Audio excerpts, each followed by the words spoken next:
Bruce, you must have something really good too. Of course I do. It's Bruce Danielson, and I guess I'm here to entertain you too. Welcome to our Sioux Falls City Council meeting. It's Tuesday, January 21. Thanks for being here. We'll go ahead and get started tonight by reading our roll, please. Tom. Councilmember Silberg. Here. Sale. Here. Starr. Here. Staley. Here. Brecky. Yes. Erickson. Here. Kylie. Neitzert. Here.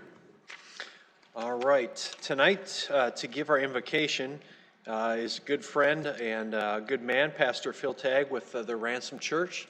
So I'd ask that you stand for Pastor Phil to give that invocation. Stay standing for our Pledge of Allegiance.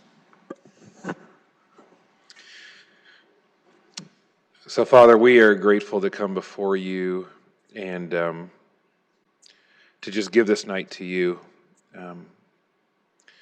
You know, your word says that we can make our plans, but you prevail, and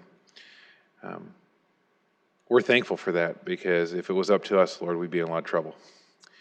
But we do live in a world that has governing systems in place, and I'm thankful for that. I'm thankful for these elected officials, and Lord, I pray that as we put our trust in them to make the right decisions for our city, that in turn they would put their trust in you for guidance and wisdom. I pray for these proceedings to be honoring to you, to be full of love and joy and unity, and even when we disagree, Lord, for clarity to win the day and for hearts to be clear. Would you protect our hearts and our minds in this time, in your name? Amen. Amen. I pledge allegiance to the flag of the United States of America and to the republic for which it stands, one nation, under God, indivisible, with liberty and justice for all.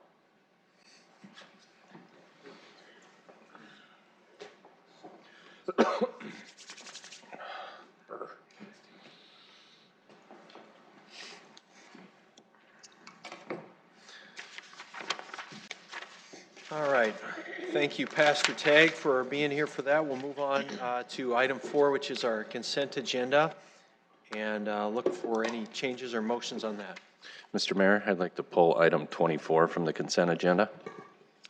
All right. We'll pull item 24. Any other changes or motions? All right. Motion to approve that then?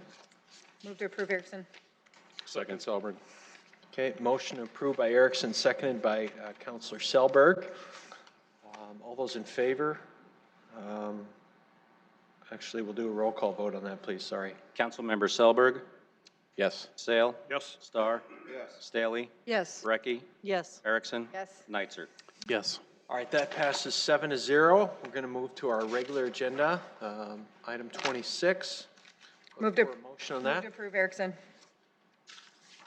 Second, Silberg. Second, motion by Erickson, seconded by Selberg. Any discussion on that, council? All right, we'll vote on that, please. Councilmember Silberg. Yes. Sale. Yes. Starr. Yes. Staley. Yes. Brecky. Yes. Erickson. Yes. Neitzert. Yes. All right, that passes 7-0.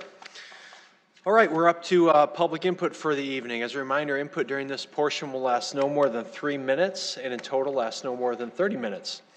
During general public input, the public is welcome to speak on any topic that does not appear later on in the agenda. For regular agenda items following general public input, comments are limited to 3 minutes unless the item is being presented for final adoption, in which case public input is limited to 5 minutes. For all regular agenda items, comments are limited to the agenda item under consideration only. And at this time, I'd like to invite anyone from the general public forward for input. And clerk, please note our time is 7:04. Good evening. Oh man, how are you doing? Good, how are you? Pretty good. Still alive. When it snowed, like, was it Friday it snowed that day? Yeah. It was Friday. Well, because I had to work, and most things aren't good in snow. Well, Heather actually shoveled the whole road there, like, from the building to the other building, which she wouldn't even give me the shovel to help. But anyway, I got this because, I mean, there was no snow even around my car. It was completely cleared out. I called them today, and they haven't called me back. And seriously, there was no snow even in front or back, because she just wiped it out. I don't know, because I don't know how they can do this. I'm not complaining, but if I have to pay it, I'm going to have to make 2 payments. I can't do it all at once, you know. I'm just sitting there saying is that there was no snow there, because they even had downstairs people sitting there saying, I cannot believe you two, you know, and because I had to walk to work even Friday, and that really was, the boss got a little, not mad, she says, you didn't walk? Yeah, because I walked from 14th to Applebee's on 10th. That was quite a walk. Yeah, I just want to say, you guys keep up the work like that. James, take that to first floor of City Hall tomorrow or sometime in the near future and talk to them about it in person. It's probably the best way to address it. Also, the thing Heather was working on, yeah, she got it, won it, which, guys, thanks. Got it. All right, thanks. Good evening. Good evening, everybody. Hi, Mayor. How you doing? Good. Good. Well, as my fiance did mention, I did win the case that I've been fighting for over 3 years. Actually, I'll just put it like this. I won by default because the individual that, basically, to make a long story short, did all the terrible stuff to me, decided he figured, well, I just won't show, and then maybe she won't get it. Well, obviously, he don't know the courts very well because it was my suit against him. I did pay the sheriff's office. I'm actually in the process of waiting for, hopefully, the check. As I told you guys before, my case was not just about a civil matter, so say. It's about everything that this person had did to destroy my life and bring mental, emotional, physical, almost next to death situations. As my fiance said, I know it's crazy, okay, but I went outside and I shoveled that whole road because he got stuck there earlier when he was on his way to work, and my neighbors came outside, believe it or not, to help push him. And I know I didn't do it for no brownie points. I didn't do it to get paid. I just did it to be helpful because I didn't want to see him or anybody else that get stuck. Because I know you guys got snow removal people, okay? And I got respect for that. But I know that there's only so much time that they have to get to each spot because Sioux Falls, they got more than one place to go. There was actually a person, I kind of felt bad because I said something to the person I didn't mean to say, but I was upset. Instead of thanking me, this person walked past by me in crutches and was complaining that I was out there shoveling snow. They got snow removed. I'm like, really? All I'm trying to do is make sure that my fiance or nobody else gets stuck. And I was trying to prevent him from getting a ticket, believe it or not. In spite of what people like to assume about me, I am a decent person. And my fiance is still working at Applebee's, been there for 2 years. I can't work myself because of the way I've been treated in this state. But as you guys can see, I'm healed up physically. The bruises are gone now for what happened to me at the church. But emotional, I'm still working on healing up on that part. I do have a therapist, but I want to say, everybody, 2020, God bless y'all. All right. Thank you, Heather.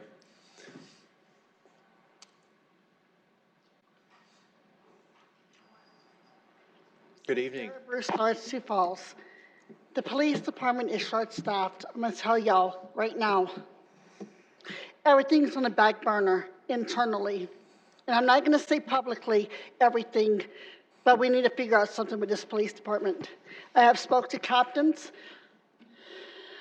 lieutenants, and sergeants on the crime. We have 5033 South Louise Avenue. Licensed massage therapists renting it out for massaging without a license, illegal immigrants, human trafficking by labor, having condoms, hygienes, everything shipped over there, ramen noodles and water. They're living on the property. Street crimes cannot do nothing. They're on backlog because of the simple fact that they're short-staffed throughout the police department. This is very disturbing. So what do I have to do? Go out there and try to deter them because the police is not going to get there fast enough.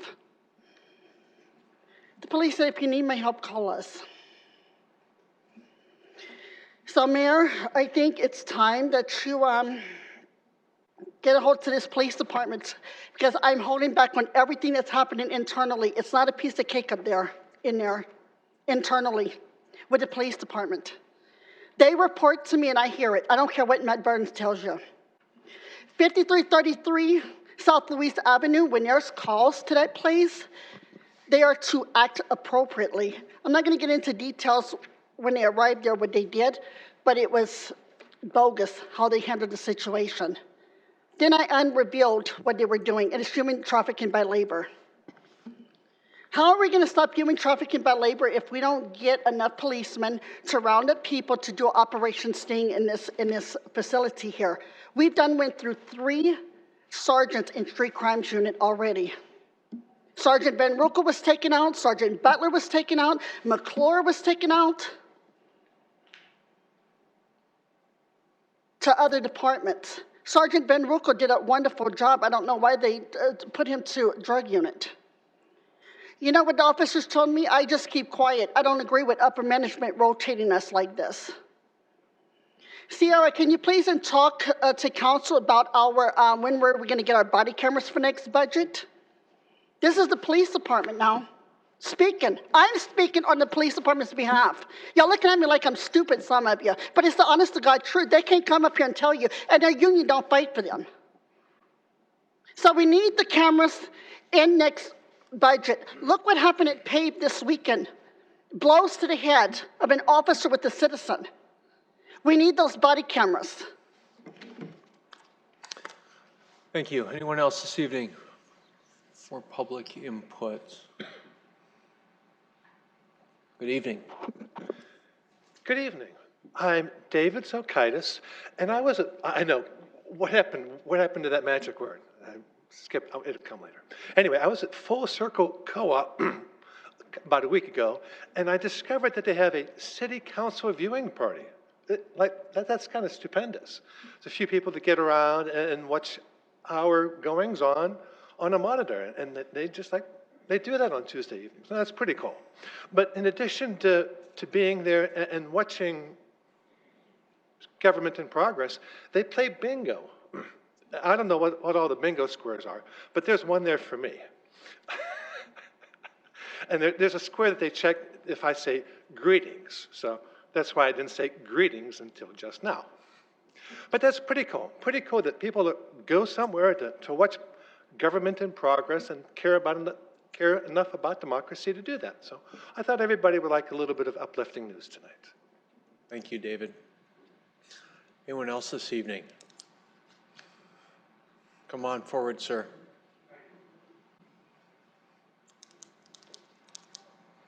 Good evening. I hate these things. You need to use those things. It's not for you, it's for everybody else at home. Okay, so push them together a little more. My name's Chris.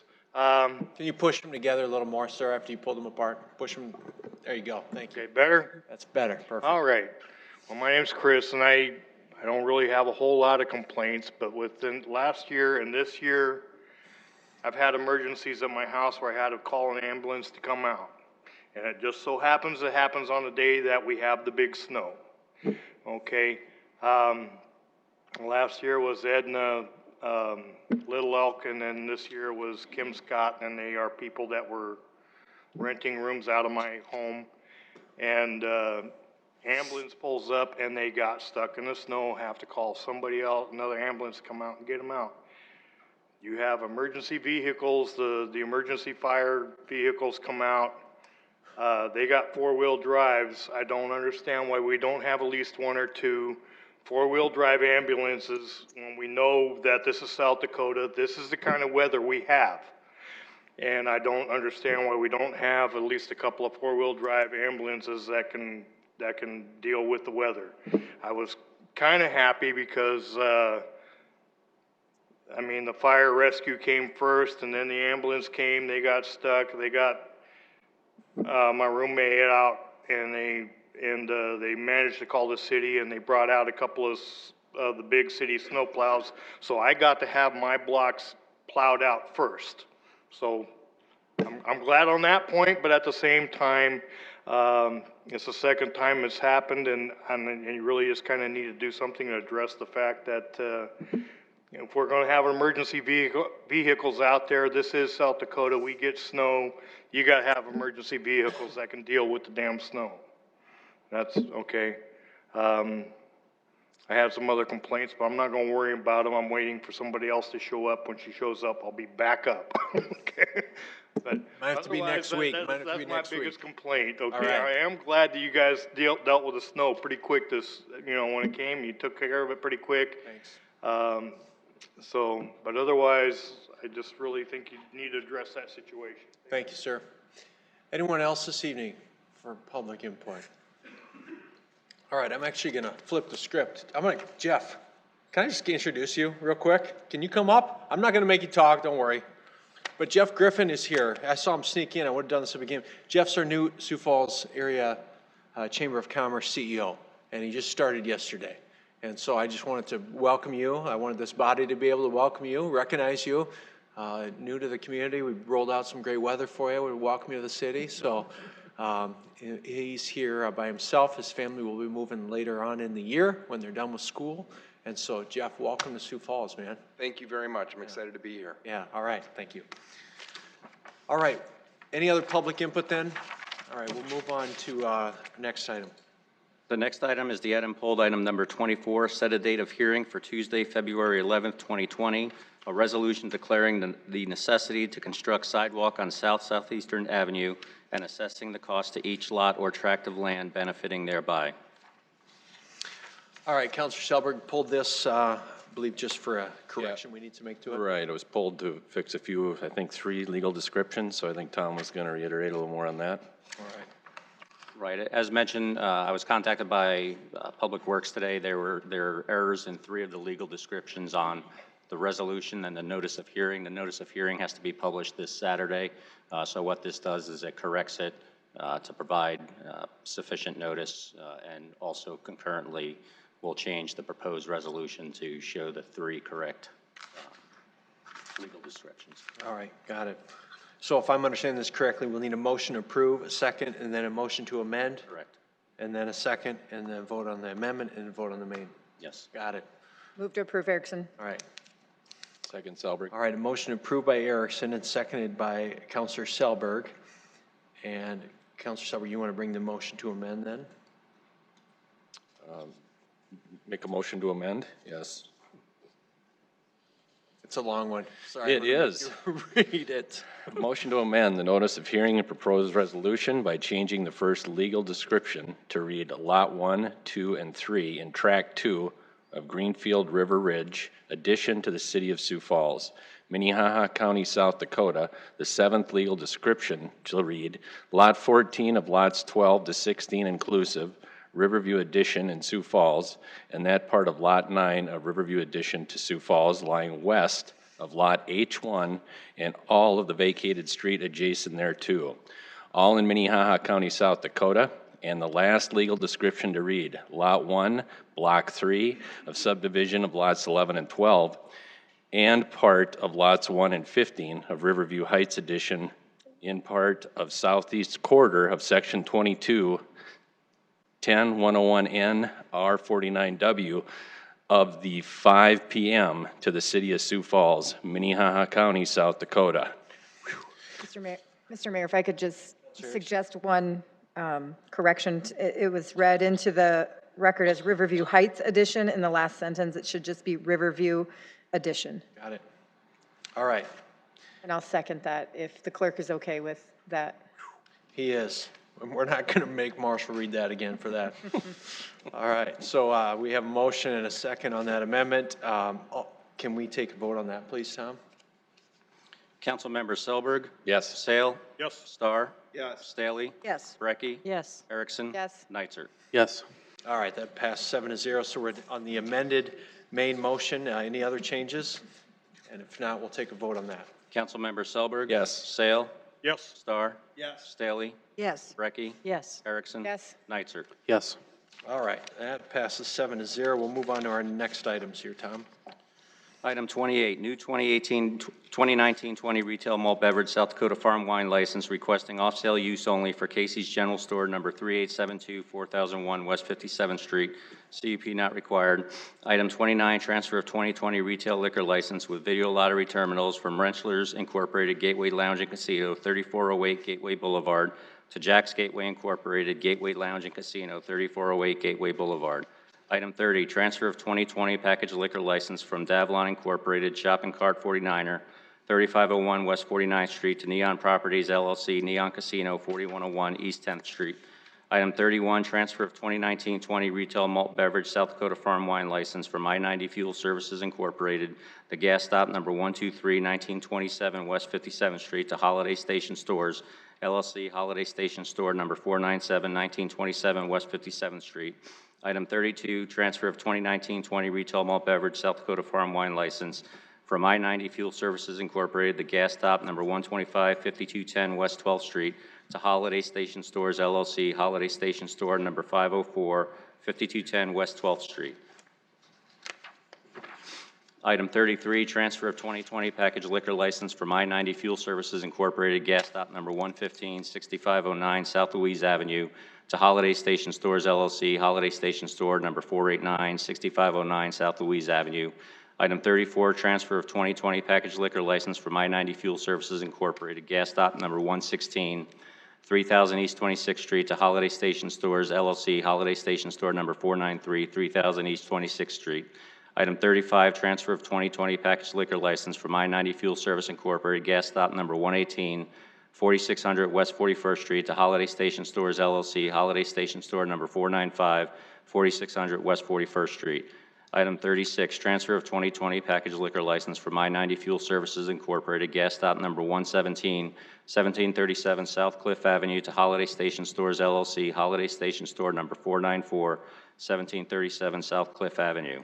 Item 37, transfer of 2020 package liquor license from I-90 Fuel Services Incorporated, gas stop number 120, 3312 Southwestern Avenue to Holiday Station Stores LLC, Holiday Station Store number 496, 3312 Southwestern Avenue.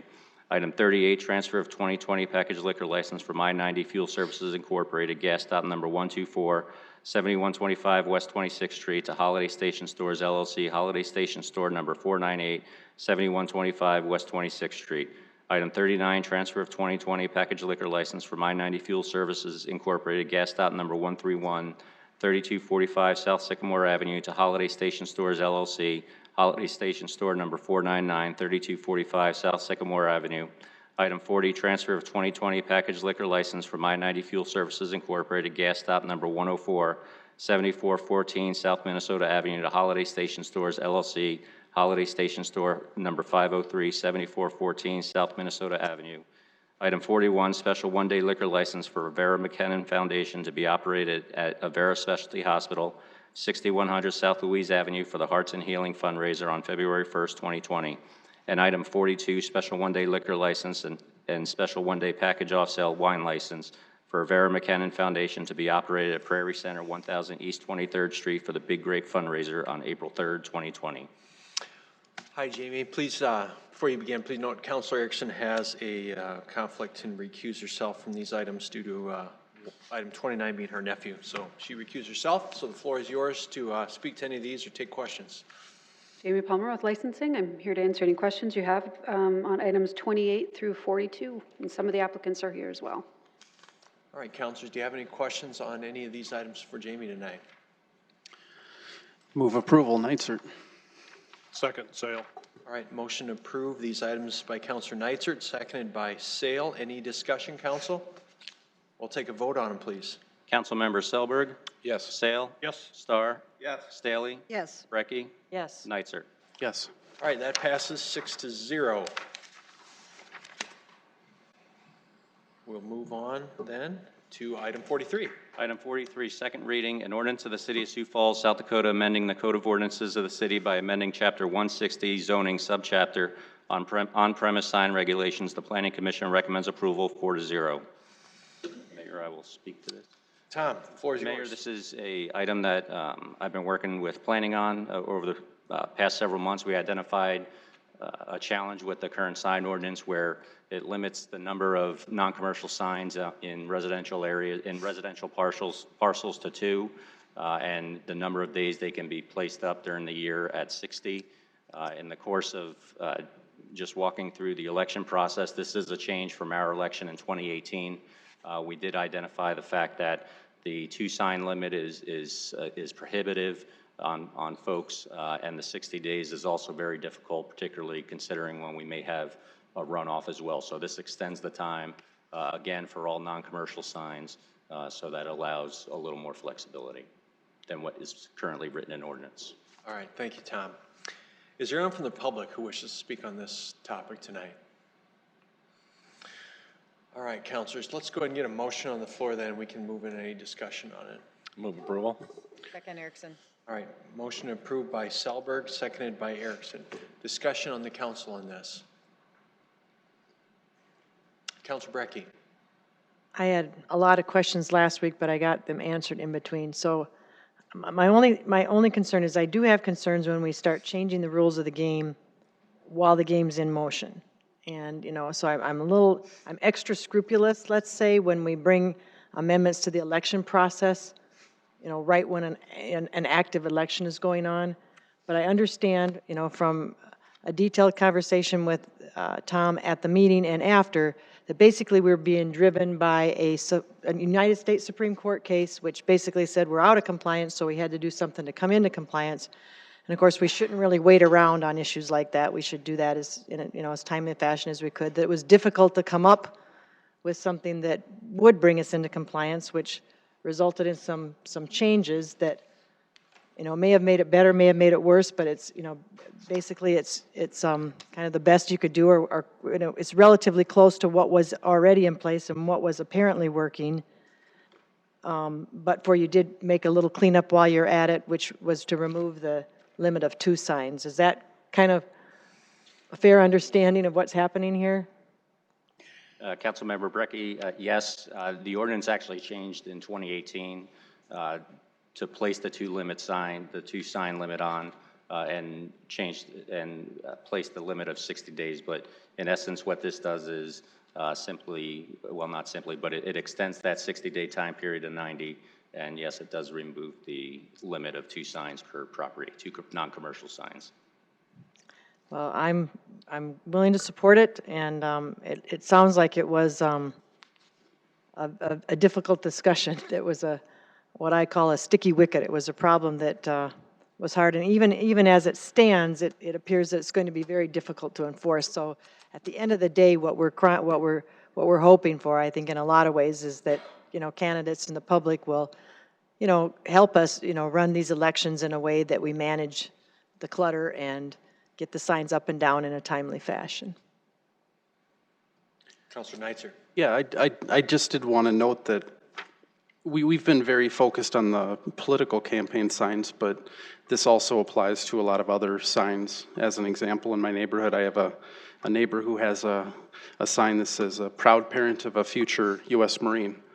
So that's an example of a non-commercial sign, and we've had issues, and I don't remember how exactly it got resolved, but when there was people that were showing pride in their students for a specific school district, and we all see that for the high school, and so that would apply to those as well, and those actually get a little bit trickier. So just so the public knows, it really applies to all the non-commercial. Obviously, because of the time of the year, there's a lot of focus on the political signs, but those also will be subject to those rules. So, all right, thank you, Councilor. Councilor Staley. And just a clarification, Tom. We talked last week, we had someone here from the legislature, and they were asking about having the signs up before the primary in June, and then again how that would work during the general election in November. And you stated that they could put their signs up again. So the question I would say is, what's the time after that 90 days is over initially? How long does somebody have to wait? They take their sign down. How long do they have to wait before they can put their sign back up again? Since it's a enforcement question, I'll ask if Jason could step up. Since we've already established they can do that in a calendar year with the primary. Jason Bieber, representing Planning and Development Services. I would say if an applicant, or a homeowner took their sign down and moved it into a new location, they would be considered as a new sign, so. You mean just a different place in their yard? Put another sign up that was so-and-so for Congress. If it was a different sign, they would get 90 days for that sign also. Right, but I'm saying the same sign. You know, John Doe is running, he's in the primary 90 days. It's supposed to be 90 days per calendar year per sign. So it has to be a new sign. So if they put up a new sign, they would get another 90 days for that particular sign. And that's how it reads right now. It's 60 days per sign. Okay, so, because I was thinking that you said that they could put it up again and start over again in the general election. They could put another sign up. Well, I mean, I'm talking about the candidate themselves. So they're running and they put it in someone's yard, so they're going to have to divide that a total of 90 days. Unless it's a brand new sign, they could put a different sign up. That's 90 Well, days I'm each sign. talking about the candidate probably isn't going to get a different sign from the general election from the primary to the general election. I wouldn't. But right now it would be 60 days for the same thing. That's not changing. It's 60 days per calendar year per sign, and the proposal is to go to 90 days per calendar year per sign. Okay, and then are we going to talk about real estate signs? I know Counselor Erickson, were you going to bring that up about Reached out to Councilmember Erickson, and real estate signs are under commercial yard signs, not non-commercial yard signs. And those aren't being changed with this proposal. Those are still able to have the 60 days prior to event and 7 days after. So if somebody's got their house listed for like 3 months with a realtor, they can only have the sign in their yard for for 2 of those months? The way you interpret it, it gets a little bit hairy. 60 days prior to event, what's the event? If it's 60 days prior to the house being listed, then you could have another 60 days. And real estate signs are just a difficult one altogether. But that's how it reads now for real estate signs. That's not changing whatsoever. Yeah, and what I was going to say is maybe it should be changing. But then you're changing the difficulty we get in with then is we're changing all commercial yard signs because they're categorized together. So if you have Subway advertising a 6-inch sub on sale, they could then have that for longer too. So it's hard because they're grouped together. So you change one, you're changing all of them. Thanks, Jason. So, yep. Any other questions on this item? Discussion? All right, we'll move to a vote then, please. Councilmember Selberg? Yes. Sale? Yes. Starr? Yes. Staley? Yes. Brecky? Yes. Erickson? Yes. Neitzer? Yes. All right, that passes 7-0. We'll move on to item 44. Item 44, first reading, deferred from the meetings of Tuesday, December 17, 2019, and Tuesday, January 7, 2020, an ordinance of the City of Sioux Falls, South Dakota, rezoning property located at the northwest corner of East Madison Street and North Veterans Parkway from the RS Single Family Residential Suburban RD2 Townhome Residential Suburban RA2 Apartment Residential Moderate Density RA3 Apartment Residential High Density LW Live Work O Office and C2 Commercial Neighborhood and Streetcar Districts to the RS Single Family Residential Suburban RD1 Twin Home Duplex Residential Suburban RA2 Apartment Residential Moderate Density RA3 Apartment Residential High Density LW Live Work S1 General Institutional, CN Conservation, C2 Commercial Neighborhood and Streetcar, and C3 Commercial Community Districts number 11263-2019, and amending the official zoning map of the City of Sioux Falls. The Planning Commission recommends approval 7-0. Recommendation is to set a date of second reading for Monday, February 3rd, 2020. The applicant and owner is Joel Dykstra with R&B Associates. This is located at the northwest corner of North Veterans Parkway and East Madison Street. It's about 162 total acres. The purposes of this development or this rezoning is to construct a future commercial office, apartment, single-family residential development, and then the portion that's proposed to be S1 is a future Brandon School, which is roughly about 7 to 10 years down the line.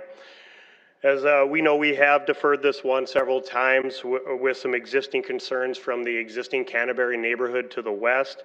as we continue to work with that neighborhood as well as the owners of the Canterbury Stone Arch Partners and Golden Gateway.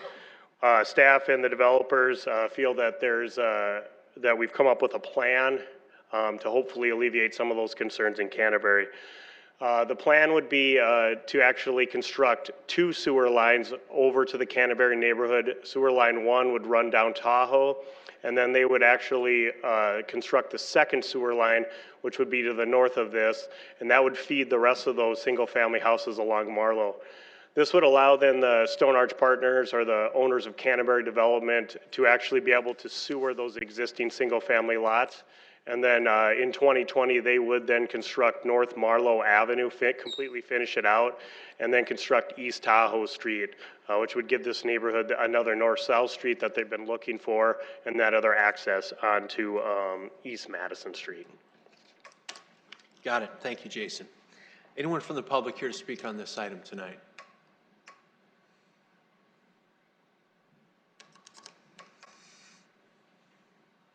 Good evening. Good evening, Neil Anderson, 1709 North Paddington.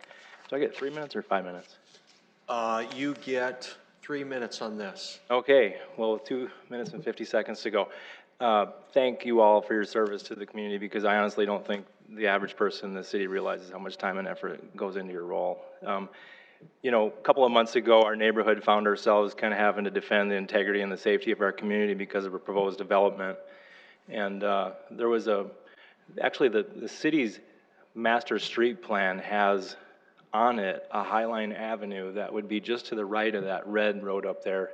Still to this day, it has that road on there in the master street plan, and that's what our community kind of was relying on to know that there would be good north-south access in and out of future developments. And when this zoning notice came up, we became aware of the elimination of that road and became concerned. So we reached out by phone, email, text message to every one of you on the council, and I know you're busy, but I do want to thank Janet Brecky, Councilor Nietzert, Councilor Staley, and Councilor Starr, because every one of you came out, drove the roads with us, listened to us, and helped us with our concerns. And then, Mr. Mayor, your staff, tremendous leadership. Jeff Eckhoff and Erica, they listened, and they brought these developers together to figure out how to kind of stand up for the little people. And I think that's an important, influential role that your administration has, and potentially could affect some influence on future developments, because with the council's input and your staff's input, we brought these developers together to do what I think makes sense and apply some common sense to a real problem that it was going to exist.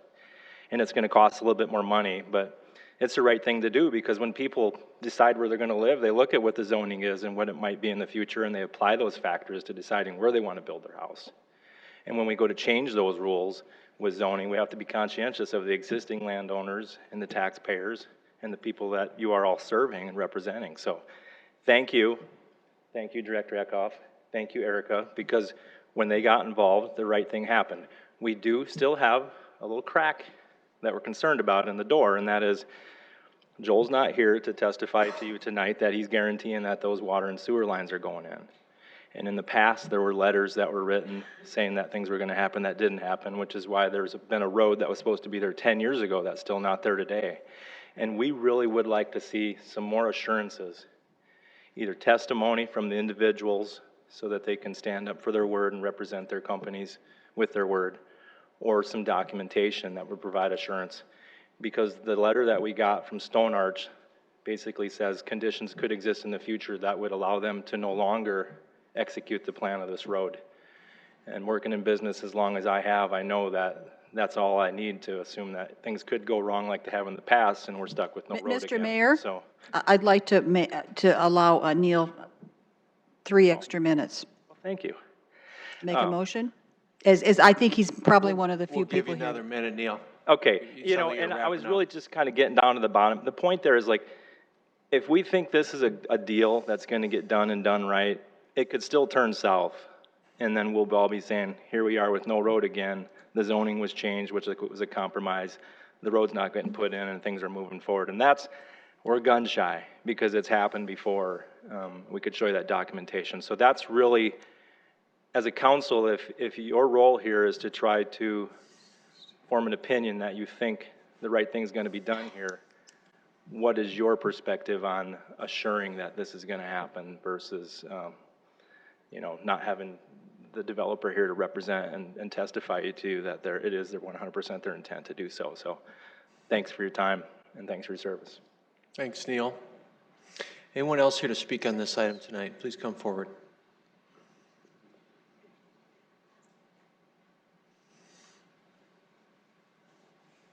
Good evening. 1513 North Paddington Trail. And this stack of stuff is war stories from 4 years ago, when the exact thing that Neil is talking about, when we were promised a proposed gravel road, and it turned out to be substantially different afterwards, even though it was written that way. But first of all, I do share his sentiments about the staff. Jeff Eckhoff and his group and Jason have been good to work with on this process. But it ultimately comes down to the developers following through on what they say. And one thing that I don't think Jason meant this, but when he said that this was to put in another north-south road, there is no north-south road, and that is the entire problem. This would be the first north-south road on a very large piece of land that has no north access because of Great Bear, and it has a private road on the west side. And so that's the reason why we're so adamant about getting a north-south road to move the traffic the way it was supposed to be to begin with. The letter that I have, we just got this afternoon, this was delayed for 3 weeks with the understanding that it was going to give the developers time to develop some legal documentation that was going to acknowledge their promise to deliver on that. And the wording on here is concerning given our past experience. It says, we have a reasonable budget and expect all costs to fall within those limits. On the odd chance that they do not, we will have to reassess the viability of this project. And barring any unforeseen circumstances, we will have these streets completed prior to the winter of 2020. That's concerning to me. That's kind of like a propose to marry you, as long as our wedding plans, the budget, you know, is within what we originally planned. Otherwise, to me, the deal's off. You know, I don't really like that language. The other concern about this is that when we had to deal with this project before, the main reason why it got approved is the Sioux Falls school buses would not come into our neighborhood because there was no way to turn around. And so that is why we ultimately ended up getting a gravel road so the school bus could be in. This proposal says that they would be shutting down the existing gravel road, and the school buses would no longer be able to enter. And therefore, the kids would have to be walking over a mile to get onto a bus, presumably, again. And I propose that they need to work a little harder on a resolution for that.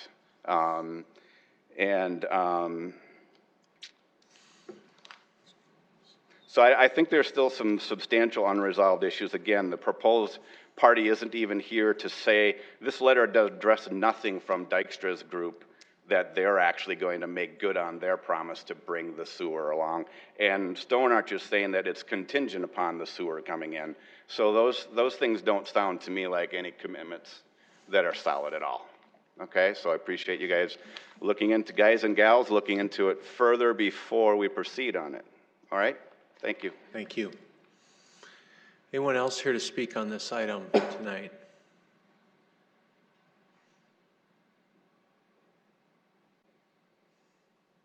Good evening. Good evening. Kevin Smith, AE2S Engineering, 2401 West Trevi Place, representing Golden Gateway. Just maybe to answer respond to a couple of the concerns that we've heard tonight. The Golden Gateway LLC has received a bid to construct a portion of Highline as well as a portion of Tahoe and install the first phase of sanitary sewer. So the bid hasn't been awarded, but it's been received, and our company is also actively designing that second phase of sanitary sewer to provide access over to Canterbury Heights, which would then facilitate construction of Marlowe Avenue. So we feel that is a good faith effort, and we're waiting to finalize design on that second phase of sanitary sewer and continuing to have discussions with the folks at Canterbury Heights. Thank you, Kevin. Anyone else for public input tonight on this? All right, counselors, we'll move into any questions for Jason, Mr. Smith, any of the residents on this one. Counselor Erickson? Thank you, Mr. Mayor. I believe myself and Counselor Kiley are the only two left on the council currently that have really walked alongside the Canterbury Heights neighborhood and what they've gone through from the previous long ago when, I mean, essentially it was the subdivision access, and it was, for lack of better description, it was a horse and pony show. I mean, they were told this, they didn't get this, and then the market crashed, and then the roads didn't go in, and then there's dust everywhere, and the buses can't turn around, and then we're doing a subdivision access so the ambulance can get through a cornfield that sometimes the guy that owns it puts up a fence, and sometimes his cows are out there, sometimes they're not. And so there's been a constant runaround for these neighbors that were first in this development. And so, as you can see tonight, there's not a lot of faith and trust in government with what they've dealt with for years and years. I mean, it took how many years? 3 years for us to get through a subdivision access, and that was only because below there was apartment buildings that went up that kicked it over the 60 to 90 in there, and it was a frustrating process, I think, for everyone, and here we are again. And so I can certainly empathize with your frustration. It will be so nice when this is done and you can enjoy and the development is finished in full. It's beautiful. It's a beautiful development all around that area. It's a little gem really in our community on the east side there. I do understand that, I mean, we're kind of going back to doing it on a handshake again, and I appreciate all the work that's gone into it. I just would ask that, it's hard to ask this, but I would ask that allow them to make that effort. I think that you're seeing a new group of people that are going to hold their feet to the fire. Jeff and Erica have been working nonstop with the development as well, and they want nothing more than to see this, not to speak on your behalf, but just as you can see through some of this, I don't know if that's the answer you're looking for, but I'm hopeful that this will continue through. The letter's a start. If we can get a little bit more reassurance for the neighbors so they know that this is done. And then also addressing the bus turnaround. There's got to be some sort of solution for that and not have the kiddos walking in the snow and the open wind there, and making sure they have access to that, because there really is nowhere for them to turn around at the current point. So I don't have any questions. I will support it to the second reading, but I'm hopeful that we can come up with additional assurances for these neighbors, as well as the neighbors are feeling good about knowing that the city really is going to make sure that this happens the way that's promised. Thank you, Counselor. Any questions for anyone before and then we're going to motion if it's just discussion, but Counselor Starr. Yes, thank you, Mr. Mayor. I guess, Mr. Smith, if you could, I got a couple of questions maybe for the intent. Mr. Miller talked about a letter from this afternoon that I haven't seen yet. But if I heard him correctly, he's saying that Stone Arch Partners were the ones that sent the letter and were moving forward. I'm trying to keep the LLC separate and figure out who's doing what as we're moving here. But there wasn't any assurance that the neighborhood or the cities received from Golden Gateway LLC. Is that correct? Am I stating that correctly? That the assurances are coming from one LLC but not the other? Well, I can't speak for Stone Arch, but on behalf of Golden Gateway, we're aware of the desire to get Marlowe constructed.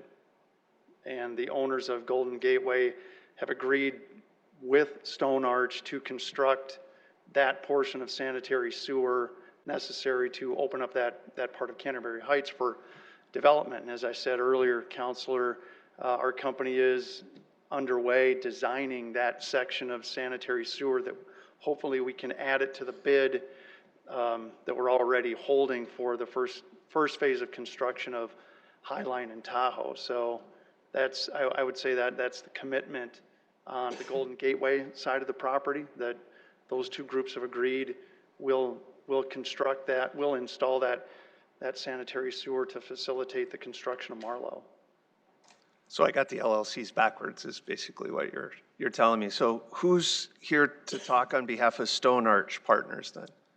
I don't know that anyone is here to representing Stone Arch.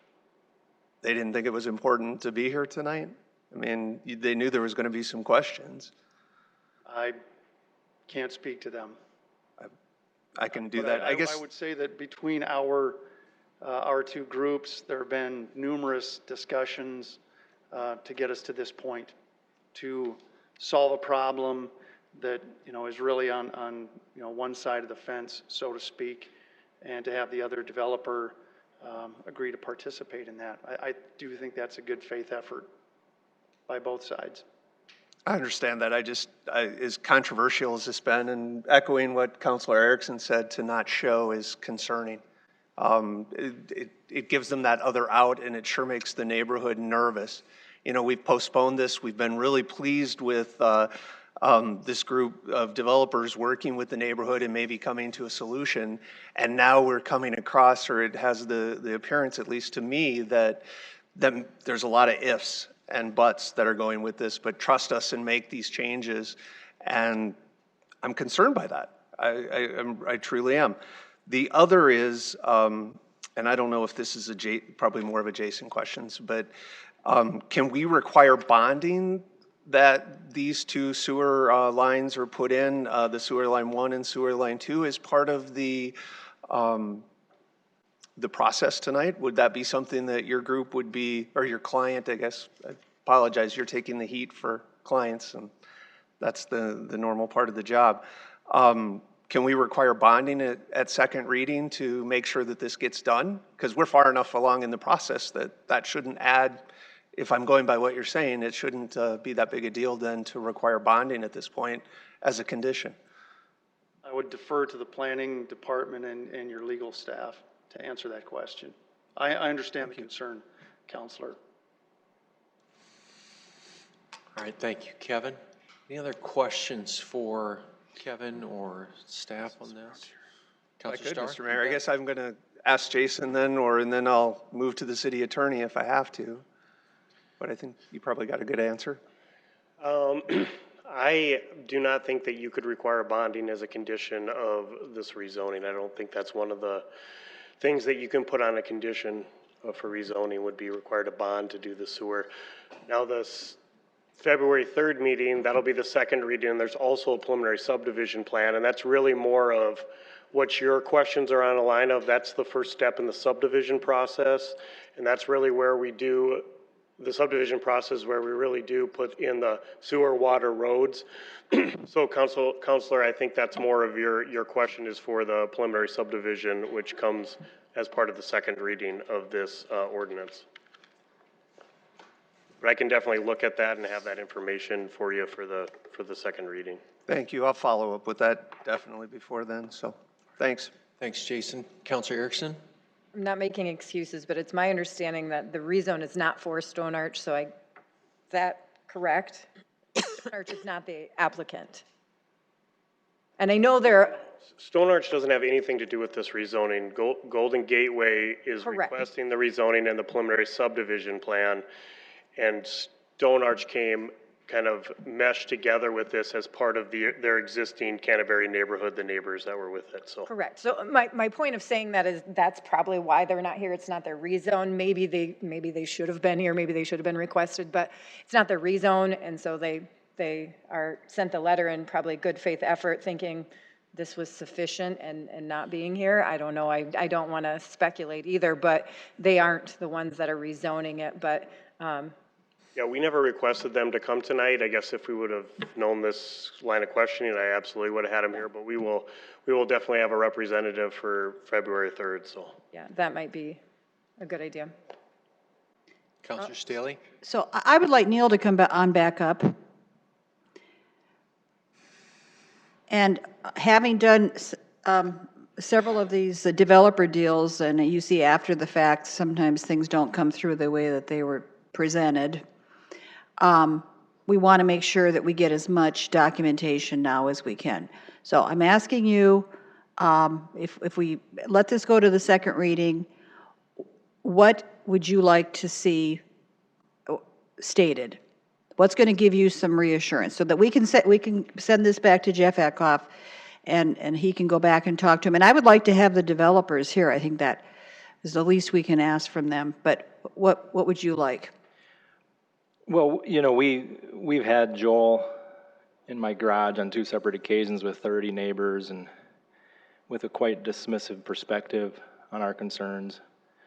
And then I met with him outside of the building here after a meeting and asked him if we could just get together and handle this like a business would and negotiate on a compromise, and that was dismissed. And it wasn't until the mayor's staff got involved that I started to see them listening. But so the credibility is pretty low from our perspective, and not having him here to tell you that they plan on doing that. We're kind of 50-50 on this deal happening, which is unfortunate because so much work happened in the background to put a good deal together, and to not show up and tell you that, it put some fissures in what was discussed. So I would like to tell you, I trust the process. I certainly trust the council and the mayor's office, that you'll make sure the right thing gets done. And hopefully the mechanisms are in place from a legal perspective to make that happen. We just want to see this thing go through. We spend dozens and dozens and dozens and dozens of hours. I know more about the SHAPE 2040 plan, the city ordinances, and everything it takes to put a development together in the city than I ever cared to. And the other learning of this process was the Planning Commission was unanimously voting in favor of this.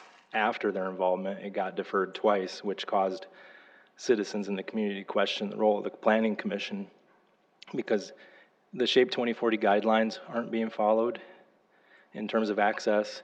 Master street plans are being ignored. Ordinances that requires city council approval to eliminate exterior features of preliminary development plans aren't being followed. So when you read through it as a citizen and you look and say, this is what's supposed to happen and how you develop, and this is what's supposed to happen for the ordinances, you start asking yourself, who's supposed to follow the law and who doesn't have to?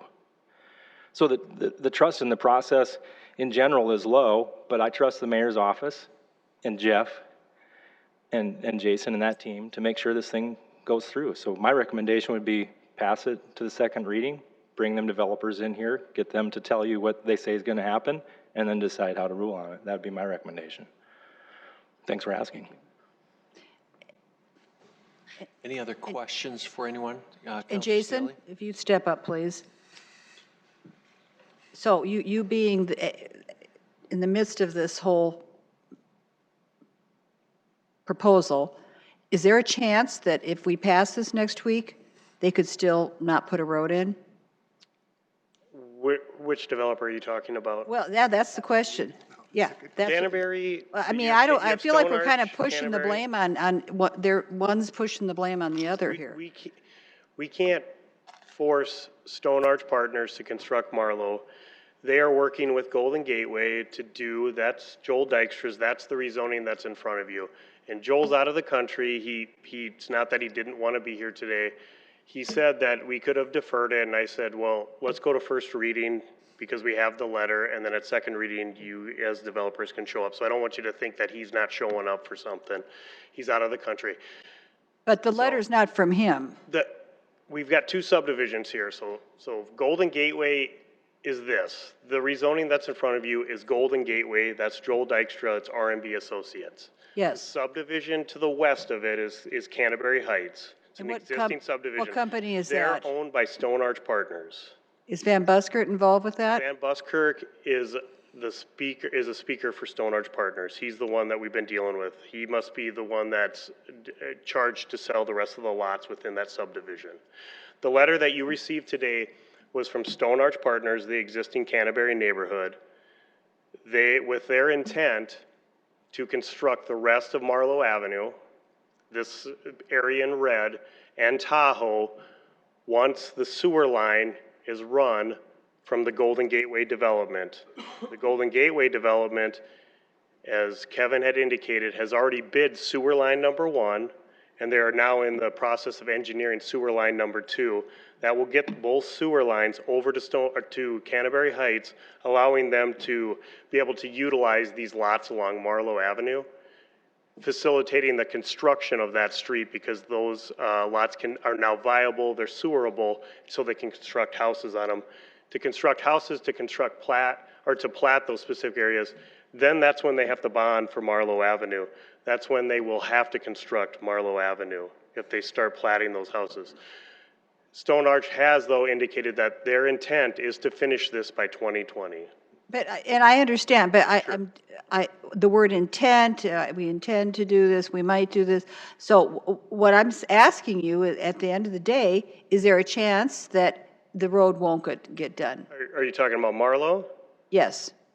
Absolutely, there's a chance that Marlowe won't go in because we can't force them to put it in. However, they're not going to run, Golden Gateway's not going to run these two sewer lines, pay the money, with Stone Arch also helping them run the sewer lines without them constructing Marlowe Avenue. We have. Well, Sure. so, and I guess what we're talking about, in my mind, I went out and looked at it, but I wasn't on the council when Canterbury Heights happened, but somehow the city allowed that development to happen with one access point, right? I mean, it was supposed to be two, it had one. These people I was here the night they were all here, and then they get this gravel road as a way out. This is their second. That's not what happened with Canterbury, though.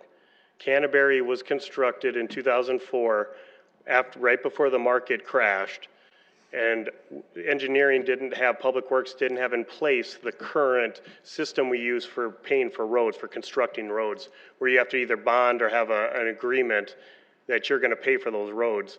But at the end of the day, they didn't have that extra road. They did not. Yeah, And changed the rules specifically for one of this development along with about 10 or 12 other ones. So if this goes forward, and if they hadn't raised their issues, we would have allowed Joel Dykstra's group to have that development, and they would have all been siphoning out through this west side exit, right?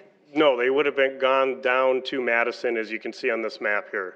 They would have constructed Highline to Madison. Well, no, not a few weeks ago. No, this road was always planned. You're getting both subdivisions confused. Right, but there's no, Highline is gone. There's a small section of Highline, if you look on your monitor right there, the little section between the two red pieces, that's still Highline Avenue. That's the access to Madison. It's shifting to the east, and so they're going to have the access on Madison. That was always part of Golden Gateway's plan, was to have Tahoe over to Highline and down. The neighborhood, the existing Canterbury neighborhood, were still concerned without they did not have a north-south street. They always wanted Marlowe constructed, was one of their major concerns. And so now the two developers have worked together to come up with a plan to get Marlowe constructed in 2020. We're going to have to sit down and look at the maps, because when I was driving out there, from what I saw, is that Highline was supposed to be the road. That disappeared. And Councilor Brecky, what is your understanding of that? You were out there as well. You can see it if you look on the picture. There's the turn your dotted mic lines. Highline was, you can see where Highline was supposed to, you can see the little pencil marks. Yes. That's where, but what happened is they moved it over to create this little access to Madison. And I'm going to ask the question, you can explain it, because I think it's important that people understand, why, because you've answered it to me, why didn't we build Highline, didn't require that Highline be built as planned? Because when I was out there, it looked like it made perfect sense to just build Highline and connect it all the way to the Walmart to the south. And it just didn't make any sense why we were doing this little jog that we're doing. But you had an explanation for that, and you're the expert. So I think it's important that you give that explanation. Well, Highline was in there for, I don't know, since like 3 years ago.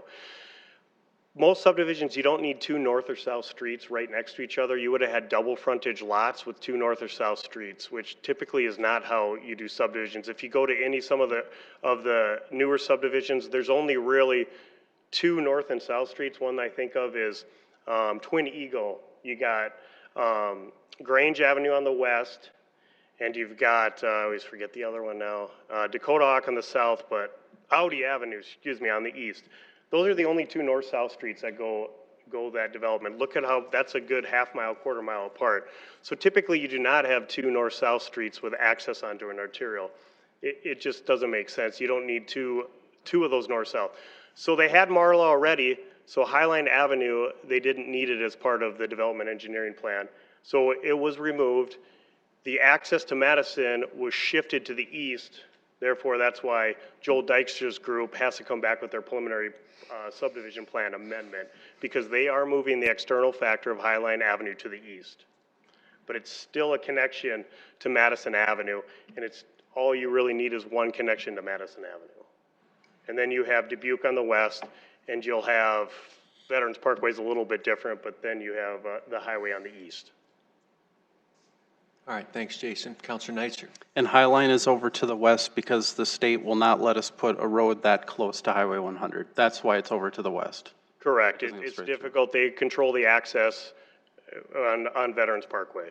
And I will say I had to grab the actual paper book, but I had to remind myself of the zoning eligibilities, and we can do limitations in certain uses typically eligible within the zoning district and additional transitional requirements to transition to an adjacent zoning district by conditioning the approval of an alternative site plan. So in plain English, I don't think we could condition that a road has to be done, or, which by the way, said road isn't even in the subdivision that or the rezone that we're talking about, but Marlowe is not part of this. It's in the other one.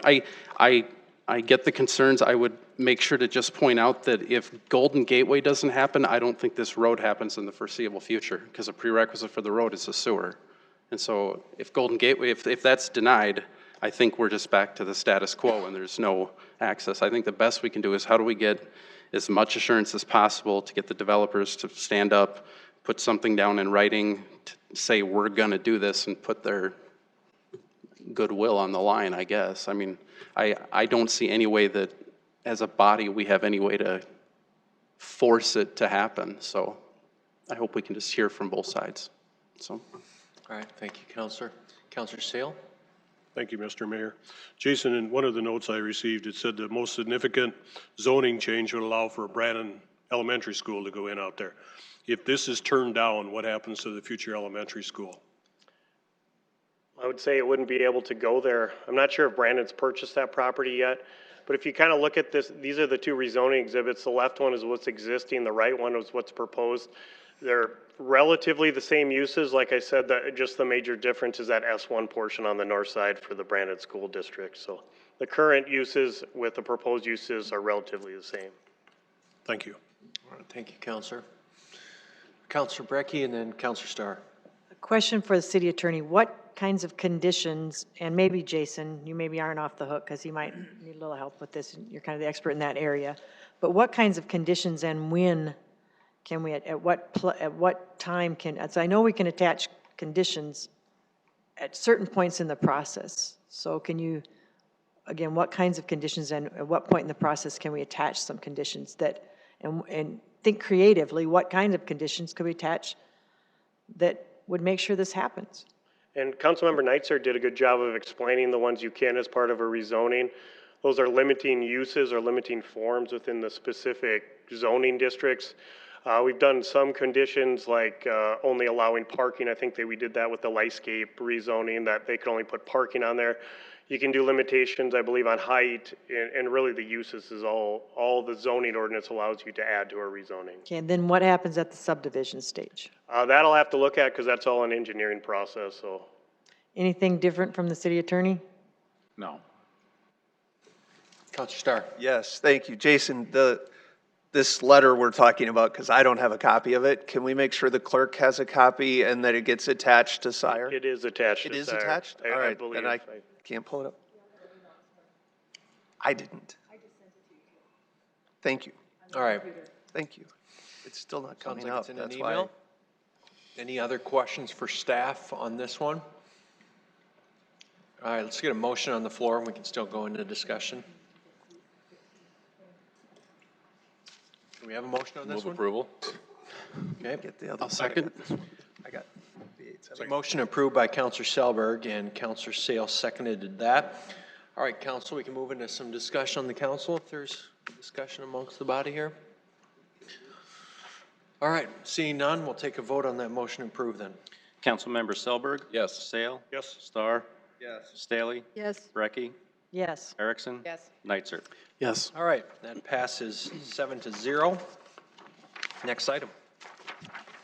Item 49. 45. 40, excuse me, I'm sorry.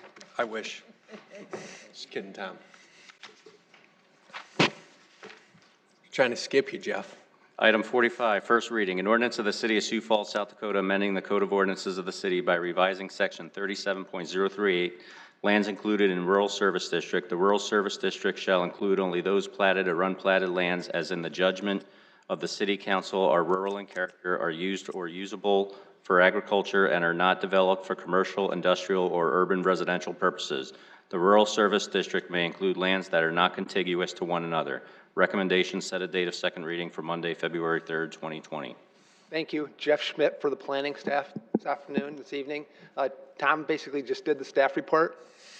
Any parcels that are in the city of Sioux Falls that are for agricultural use, that are not going to be for commercial or industrial, can request to be rural service. And then they're taxed at rural rates. We work with Minnehaha County and Lincoln County to have this list. 3 new properties came forward by the property owners to add theirs on that southeast part of town, 61, 62, and 63, so we added them to the list. All right, thank you, Jeff. Anyone from the public here to speak on this item tonight? Council, do you have any questions for Jeff on this one? Move approval. Second, Sale. All right, motion by Selberg, seconded by Sale to set a date of second reading for Monday, February 3rd. Any discussion, council? We'll vote on that one, please. Councilmember Selberg? Yes. Sale? Yes. Star? Yes. Staley? Yes. Brecky? Yes. Erickson? Yes. Neitzer? Yes. All right, that passes 7-0. We'll move to item 46. Item 46, first reading, an ordinance of the City of Sioux Falls, South Dakota, establishing the tax increment revenues to be collected and authorizing the payment of tax increment revenues to C.R. Lloyd Associates Incorporated in accordance with the development agreement for tax incremental district number 22, City of Sioux Falls. Recommendation is to set a date of second reading for Monday, February 3rd, 2020. Hey, Jeff. Good evening, Council. Jeff Eckhoff, Planning and Development Services. So tonight we're here, it seems like not that long ago, it was about a month ago, we were here with informational. Tonight we're here for the first reading of the ordinance to approve the TIF for the Sioux Steel project. With me tonight, of course, is Dustin Powers. He'll get into the details of the plan and the actual developers agreement later. We also have Brendan Riley with Davenport Evans, who was retained as external counsel for this project. So you have legal questions, Brendan is here to help with that. And of course, Jake Kwasny with Lloyd Companies is here if you have questions on the project itself. Since we talked about this back in December, we shortly after that had an informational meeting with the county.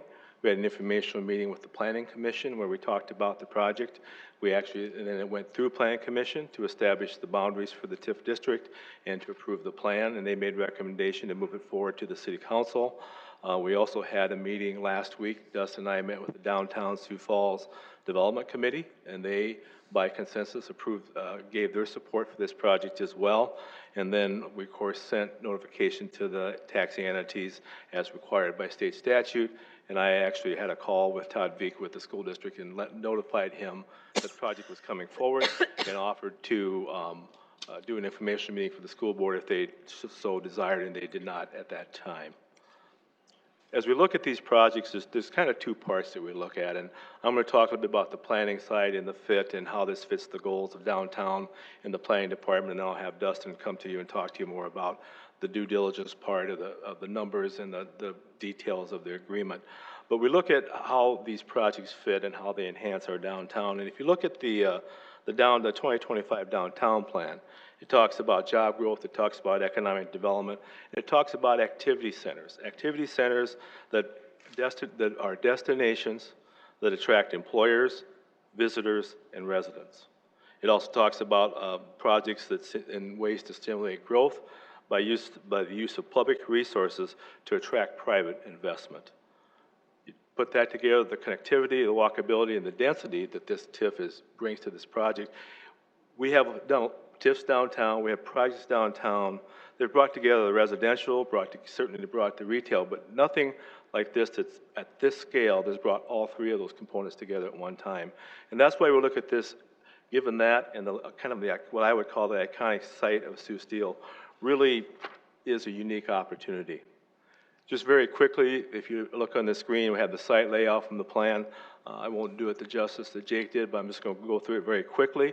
As you remember, there's a hotel and convention center, the office tower, as well as a parking ramp that has a wrap on two sides of it to begin with residential and retail.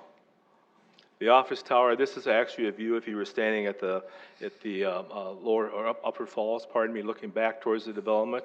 On the right-hand side, you'll see the hotel and convention space. It's 7 levels, 217 rooms with 60,000 square feet of conference space. To the left is the office tower, which is 9 levels, about 140,000 square feet of usable rentable space, with an estimate of 500 to 700 jobs that would fill that building eventually. The hotel is a Hilton property. It's a canopy, which is a unique, very place-based type of a property. Will be very unique, very much taking advantage of the location of the falls and leveraging that view.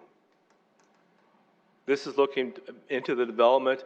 And you'll see again the hotel on the left with the office tower behind it, and the parking ramp on the right-hand side, which is 8 level, have 900 spaces. And again, it'll be wrapped. So if you think about 500 to 700 employees in the office tower, you think about 200 rooms in the hotel, you think about 100 apartments, it's easy to see why you need, the only way to create the density and the parking for that type of a project is through an elevated ramp. This is a view looking back into the development with office tower on the left and the hotel to the right. This is that activated alley. You'll kind of see that on that initial site plan. And it's a nice touch with the Sioux Steel sign there as well. So tonight, you'll be hearing from Dustin in just a second with regards to, tonight you're just acting on a motion to create a hearing for the second reading on February 3rd on the TIF agreement itself. At that time, we'll also be bringing forth the resolutions on creation of the TIF boundary and creation and approval of the TIF plan, which was done by the Planning Commission.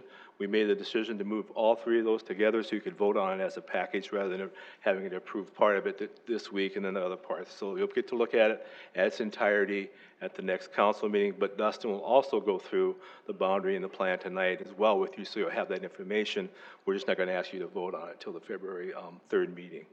And with that, I will ask Dustin to come up and take it from here. Thank you. Thank you, Jeff.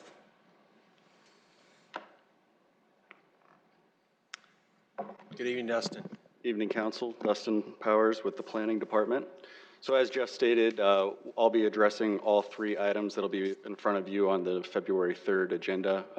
By codified law, the project boundary and the project plan are adopted by resolution, but the development agreement, as it's distributing public dollars, that is approved by an ordinance. So again, why you're seeing a first reading tonight on the 1 item, and you'll see all 3 on February 3rd. So first, wanting to start with the proposed boundary of the project. The proposed boundary is a portion of Tract 1 of the Sioux Steel addition to the city of Sioux Falls, which totals approximately 7.5 acres. The entire parcel itself is about a little over 10 acres. So the northern 7.5 acres is what's being targeted for the boundaries of the TIF district. The current boundaries, looking at the current parcel, it currently generates about $57,000 in annual property taxes collected by the county and distributed to all the taxing entities.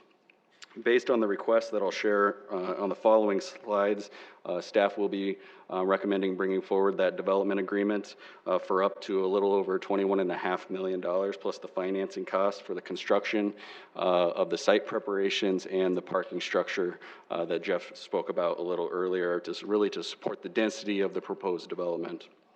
Based upon the improvements that Jeff shared and that are listed within the project plan for this project, it is estimated that $1.6 million will be the increment in taxes generated once the project is completed.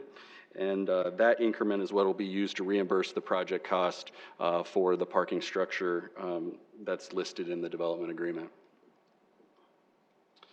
So when reviewing TIFs, we look at codified law. The city of Sioux Falls must include findings that not less than 25% of the property is considered blighted, or that not less than 50% of the area within the district will stimulate the development and economic welfare of the state. And so that's one finding that we must make in our resolution.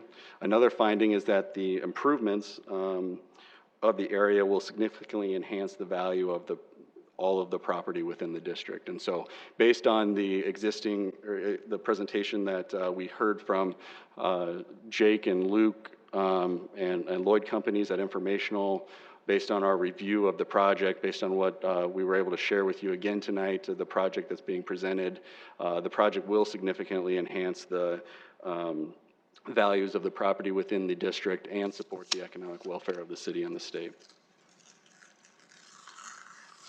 South Dakota codified law also requires that a project plan address a number of different items, and on the next couple of slides, those are listed.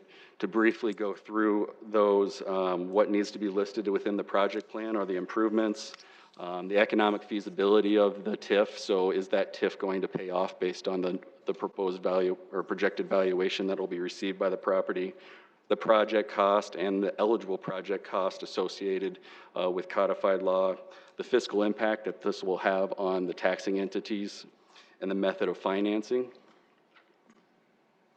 It also requires that we show the existing uses, which is really shown by the aerial that shows the district that we're proposing, the proposed improvements that we've already discussed, any zoning changes or ordinance changes that would result of this request, and at this time there are none. The non-project costs, so basically in the project plan we talk about that this is what those eligible expenses are, but overall we've talked about in previous presentations that it's a $185 million project, so those are beyond the eligible project cost. All those non-project costs are all the other costs associated with that $185 million investment by Lloyd Companies. And then also a statement of the relocation of any people. In this case, we don't have any relocation of residential structures or anything like that associated with this project. Further, in the next few slides, I'll actually go into a little bit more detail on a couple of those items that are associated within the project plan. One of those items is the eligible project cost associated with the project. What's on the screen highlights the TIF eligible expenses for this project, and a major portion of those are related to the parking structure. That's what the TIF request is here to support. The TIF request was for $21,508,407 plus the financing cost to support, again, those eligible expenses related to the parking structure.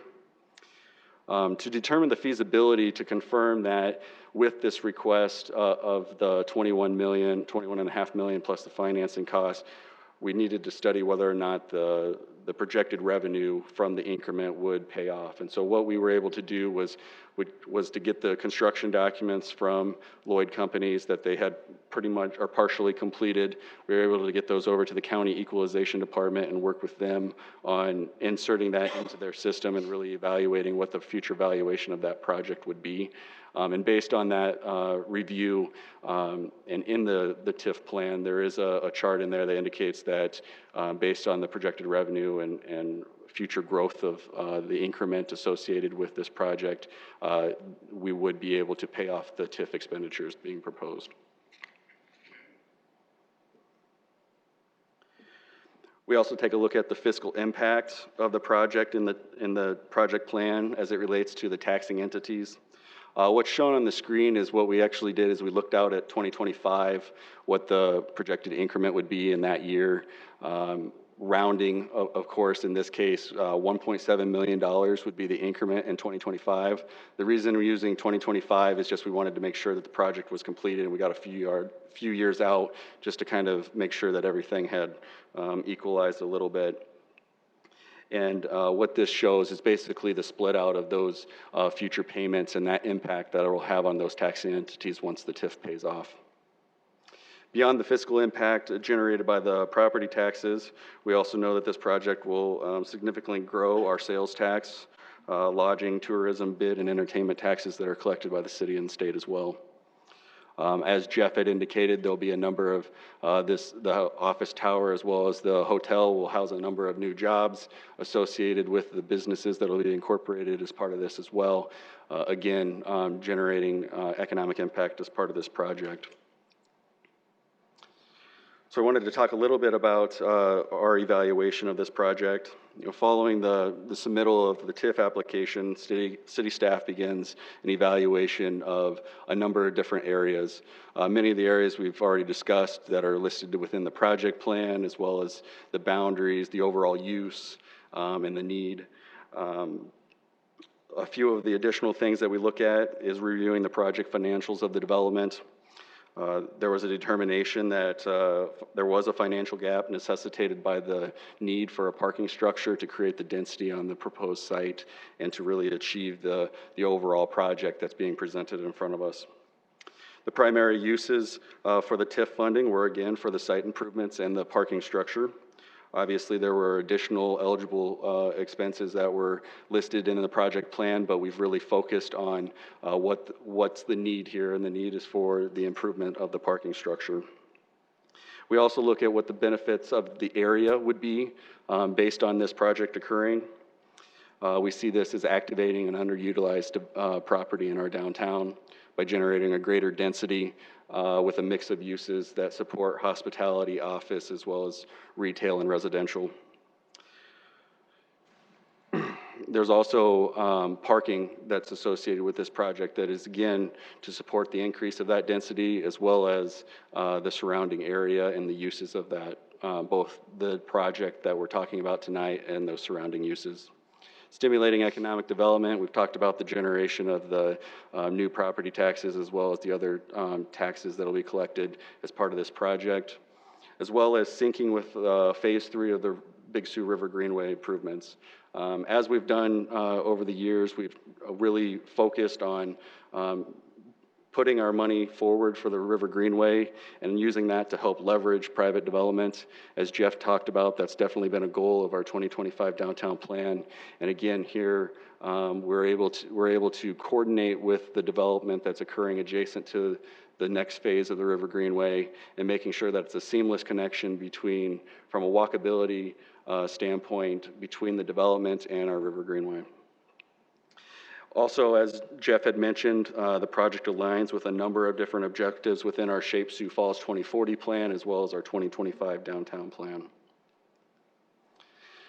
Historically, the city has recognized the following purposes for the use of TIF: to encourage the redevelopment of deteriorated or blighted property in Sioux Falls, to stimulate economic development in the community by assisting projects to promote long-term economic vitality for Sioux Falls, and to stimulate increased private investment that would otherwise remain for properties that would otherwise remain underdeveloped or undeveloped. And in the long term, will provide a significant source of additional tax revenues for all taxing entities. Upon review of the proposal, several meetings and communications with the developer, consultation with the County Equalization Department on the proposed project and the valuation it would create, city staff is recommending that we enter into a TIF agreement with Lloyd Companies for up to $21,508,407 plus the financing cost.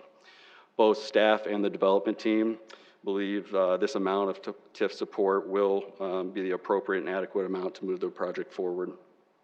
As shown in the previous slides of how our evaluation is focused on the 3 main areas, we focus on anticipated financial need necessitating the TIF request, eligible expenses of the project, and the significance of the project and the overall economic impact. Staff believes the consideration of these 3 areas have all been met with the proposed project. The primary use of the TIF is for the parking structure and the site improvements associated with the parking structure, which are, again, eligible expenses. And the level of the recommended TIF funding is consistent with our participation in other TIFs that we've done here in the city of Sioux Falls. Based on staff's recommendation to support the TIF, we have prepared a development agreement that is on your agenda tonight for first reading. Some of the items that are listed or what that development agreement outlines is that this will be a developer-funded TIF. Ultimately, they will bear the risk of financing the project and the TIF funds, as well as repayment of those funds. The TIF reimbursement will again be limited up to $21,508,407 plus the financing cost. The developer will obviously be required to complete the parking structure. The parking will be available to the public and consistent with our public parking operations. So one of the items of this TIF that was important was that making sure that the public was able to access this TIF and use, or access this ramp and use it. So what we've written into the agreement is that it would be consistent with our operations of our city parking ramps. So any of the non-lease spaces that they have available during the day would be available for the public to use kind of on an hourly basis, consistent with our public parking facilities, and nights and weekends, those spaces would again be free, consistent with our existing public parking operations. If for some reason those were to change, obviously we would look into that at that given point in time. The developer will be financially responsible for financing and the repayment of the parking structure. Once the parking structure is completed, they will certify their invoices with us to make sure that they've expended the limit of what the TIF has been capped at. So again, we're here to really set a date of a second reading for February 3rd for the ordinance approving the development agreement. But again, we'll be happy to answer any questions on any part of the TIF that we went through today. Jeff, myself are here, as well as Brendan, who's our legal counsel from a city standpoint, as well as Lloyd Companies as well. All right, Jeff and Dustin, thank you. Anyone from the public like to speak on this topic tonight?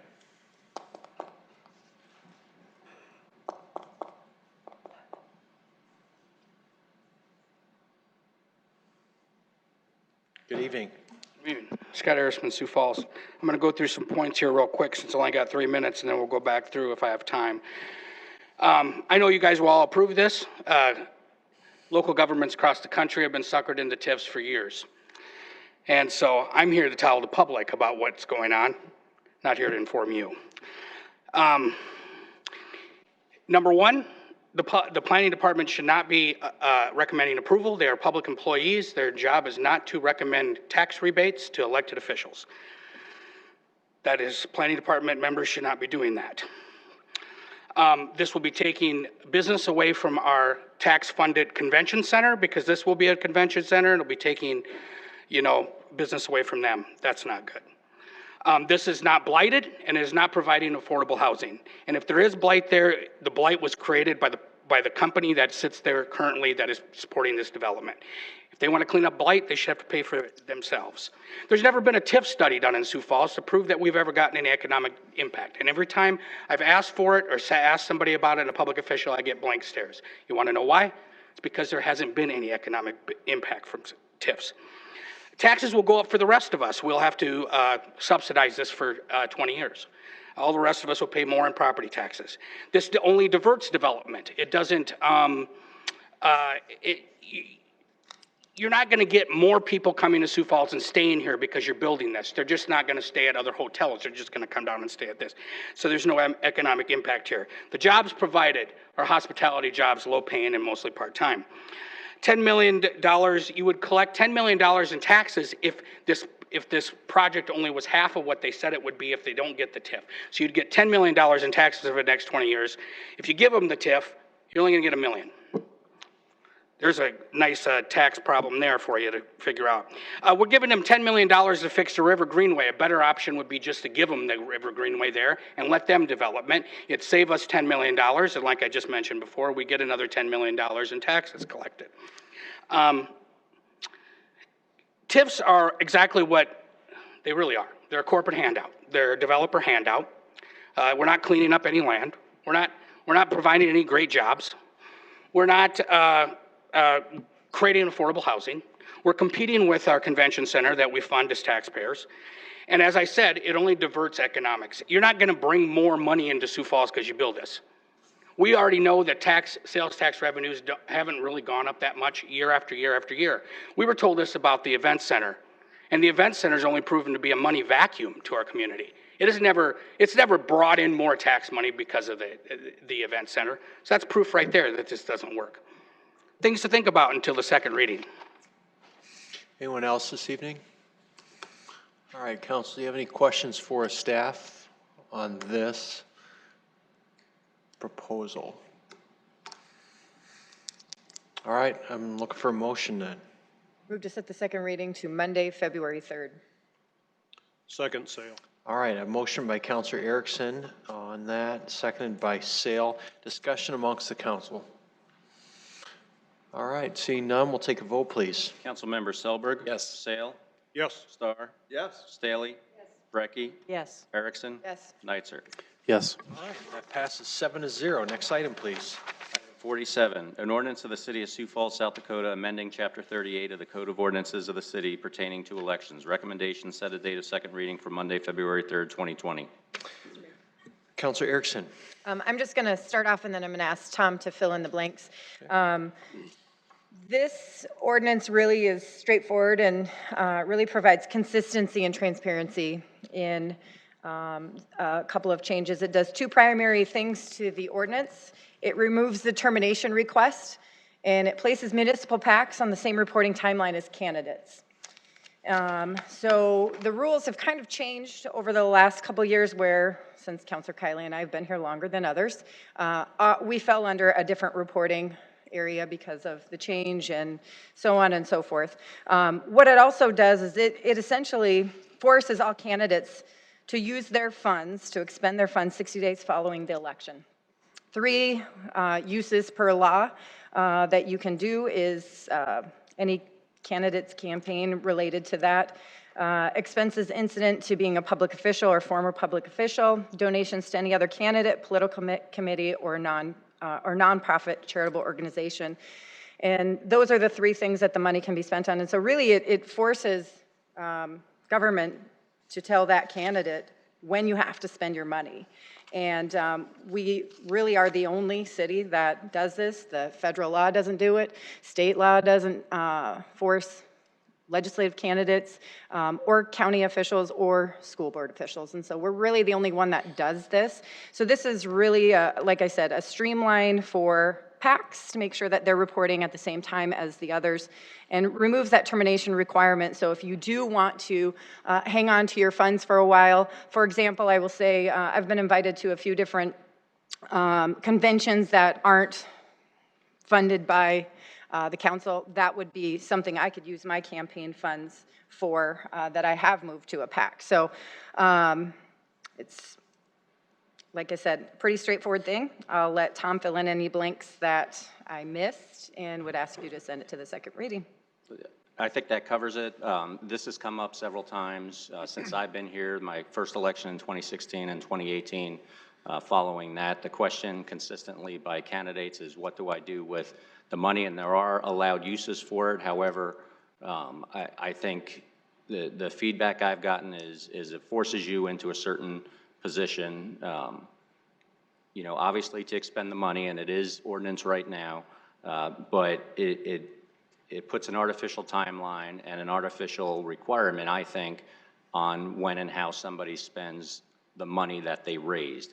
So in other words, you know, they may not spend all their money after the completion of the election on the things that they intended, but post-election, if they're not in a runoff, then they have to you know, identify means to expend that money for the purposes that Councilor Erickson identified. The other piece that it does is, given the fact that we have a regular election and a runoff election, possibly, we always have, it again creates an artificial timeline for folks to have to sort of decide how they're going to expend their money. So if they get to a regular election and planned on saving, you know, let's say 20% or whatever percent of their funds for a possible runoff and they're not in one, then conceivably they just have to find a way to donate it. You know, one thing that, you know, we often pass on to folks is you can donate it to nonprofits, you can donate it to other candidates, et cetera, et cetera. Of about the 45 candidates that we've had since 2010, on the council candidates. We've had 3 that have donated to nonprofit charities in their final termination reports. So I think folks are being forced to come up with ways to spend that money leading up to the election, and I think it has just created an artificial requirement on candidates, because state law does allow for folks, it doesn't put a requirement on, number one, when you could start a candidate campaign committee. It doesn't put a requirement on when you may or may not receive money. So I think, you know, what this has sort of done to an extent is rewrite state law to somewhat of an extent, really forcing folks into I don't want to say creative, but interesting ways to make sure that they expend their funds to get to that termination requirement. The other thing I'll say is this has been a component of our campaign finance ordinance since at least 2007. It's been expressly stated from 2007 to until about 2015 when this first changed. We actually required the non-winners in races to terminate their reports, while we allowed winners to maintain their candidate campaign committees. I would say that it's been inconsistently enforced. It's been enforced from 2016 on, but I think the volume of money that's been left over in the previous years, just from 2010 to 2014, when we required non-winners to close their accounts, and for winners, for that matter, they could keep them open. Of the $85,900 or so that was raised by just council members, I didn't include mayoral candidates because I think that changes the numbers quite a bit. Of the $85,000, there was $85,000 expended on all closing statements by candidates, but there was still a total of about $14,000 left over by candidates, and that actually included candidates who were able to retain it, and in some cases, for whatever reasons, some slipped through the cracks, and there were some candidates who should have terminated and didn't. You know, and of course, over the last couple of years, we've kind of seen the impacts of this a little more clearly. And again, I think really the number one question I get post-election is, what do I do with my money? Of course, I can't answer that for anybody, but I can provide them the authorized things you could spend a candidate campaign fund on. Thank you, Tom. I pass the gavel to Councilor Selber because I want to speak to this item. I can't often speak, and so I'm going to ask Marshall to call the vote on this. This hits me. I was impacted by this. So I had money left after my mayoral campaign. I had to start this mysterious PAC. And it's like, oh, Paul started a PAC. What's this PAC about? The PAC, I didn't want to have to do that, but because of this requirement, I had to start a PAC in order to move my remaining funds, which I will use for re-election. I would love to have just kept Tenhaken for Mayor campaign open and continue to use that account, file the same reports. PAC has a negative connotation. People think PAC is this big money-hiding machine that you create. Basically, our ordinance required me to do that, so it was my only option to hang on to funds. So that's why the Next Generation Leadership PAC is my mayoral campaign. And when I run for office again, if I rerun, I'll change the name of that PAC. I'll give all the money over to my campaign account, and we'll start this process over. So it created a lot of unnecessary paperwork for me. It's a huge pain in the you-know-what to have to have done this. It's created all this unnecessary mystery around this PAC that I have. The PAC is the money I raised during the campaign that I didn't spend, and I don't want to give it away because I may run again.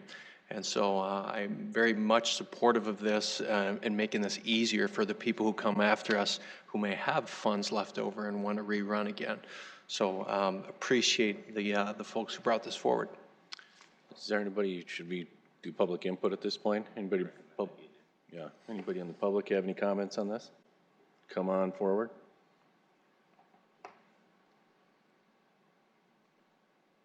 Scott Harrisman, Sioux Falls. Well, there is one way not to have your campaign funds be a pain in the butt. Don't spend a bunch of money on campaigns. Money in politics is one of the biggest problems we have in our country. It's horrible. I mean, look at the presidential race with the Democrats. You got 2 billionaires who basically bought their way into a race. They didn't actually campaign. Either way, like the sign thing that you guys talked about earlier tonight, and this, I'm not necessarily opposed to these changes. I just find the timing very odd. You know, we're 2 months away from a city election and we're playing games with how long we can put signs up and language with finance reports. So I'm not going to tell you how to vote on this, pass it or not pass it, but I think you should put an amendment in there that this does not take effect until July 1st. Just so it doesn't affect these city elections or have the appearance that's affecting these elections. I joked with someone, I said, you know what the sign thing is, yeah, it's going to be funny once that passes because there's going to be so many damn yard signs, you're not even going to be able to drive around the town. Anyway, that's a First Amendment issue, and you guys can't really limit that anyway, and I don't even know why you're messing around with it. But I just find the timing really strange, and just to have the appearance that none of you are benefiting in any way, shape, or form by these changes, I would recommend that you put in there that it does not go into effect till July 1st. And then it won't have any effect on the city elections, and everything will be the same rules as we've had in the last city election, and then we can just move forward with that. It just seems like a weird appearance. And like I said, if you want less headaches in life, spend less money. Anybody else with public input? Councilors, any questions? I do. Councilor Erickson? Mr. Greco, if you can explain to me what this does for reporting, the differences of what it currently exists and what it would change, because it's my understanding that this creates more transparency in the reporting because the report for a PAC is different than a candidate reporting. Thank you.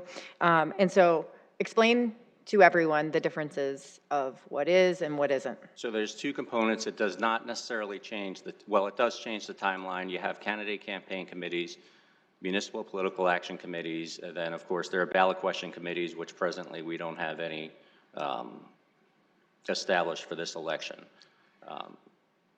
Candidate campaign committees currently, as our ordinance stands, the way it's written, is it requires a campaign finance disclosure report December 31st of the year prior to an election. So we just had a round of submissions. It requires one.